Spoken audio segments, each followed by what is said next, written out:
ਭਲਵਾਨ ਜੀ, ਇਲਮ ਦਾ ਇਨਸਾਨੀ ਜ਼ਿੰਦਗੀ 'ਚ ਬਹੁਤ ਬੜਾ ਕਿਰਦਾਰ ਜੀ। ਬੇਇਲਮ ਬੰਦਾ ਤੇ ਰੱਬ ਨੂੰ ਨਹੀਂ ਪਾ ਸਕਦਾ। ਬਿਲਕੁਲ। ਇਲਮ ਦਾ ਮੁੱਲ ਦੇਖਣਾ ਤੇ ਬਾਜ਼ਾਰੋਂ ਤੋਤਾ ਲੈਣ ਚਲੇ ਜਾਓ। ਅਨਪੜ੍ਹ ਤੋਤਾ 100 ਦਾ ਤੇ ਪੜ੍ਹਿਆ ਲਿਖਿਆ 500 ਦਾ। ਬਿਲਕੁਲ ਇਸ ਤਰ੍ਹਾਂ ਇਦਾਂ ਹੀ ਸਾਡੇ ਬਜ਼ੁਰਗ ਗੱਲ ਸੁਣਾਉਂਦੇ ਆ ਭਈ ਲੰਡਨ ਦੇ ਵਿੱਚ ਇੱਕ ਬਹੁਤ ਬੜੀ ਮੈਡੀਕਲ ਕਾਨਫਰੰਸ ਕਾਲ ਹੋਈ। ਡਾਕਟਰ ਸਾਰੀ ਦੁਨੀਆ ਦੇ ਬੁਲਾਏ, ਪੁੱਛਿਆ ਸਭ ਤੋਂ ਜ਼ਿਆਦਾ ਮੌਤਾਂ ਕਿਹੜੀ ਬਿਮਾਰੀ ਦੀ ਵਜ੍ਹਾ ਨਾਲ ਹੁੰਦੀਆਂ ਜੀ।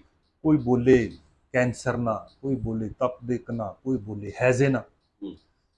ਉੱਥੇ ਇੱਕ ਸਾਡਾ ਪੰਜਾਬੀ ਡਾਕਟਰ ਵੀ ਗਿਆ ਸੀ ਤੇ ਉਹਦਾ ਡਰਾਈਵਰ ਵੀ ਬੈਠਾ। ਉਹਨੂੰ ਡਾਕਟਰ ਪੁੱਛਦੇ, ਉਹ ਤੂੰ ਵੀ ਕੋਈ ਗੱਲ ਦੱਸ, ਤੂੰ ਵੀ ਬੋਲ।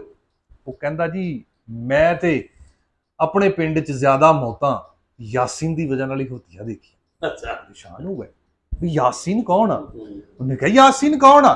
ਕਹਿੰਦਾ ਜੀ ਮੈਂ ਤੇ ਇਹ ਵੇਖਿਆ ਵੀ ਜਿਹਦੀ ਯਾਸੀਨ ਪੜੇਗੀ ਉਹ ਨਹੀਂ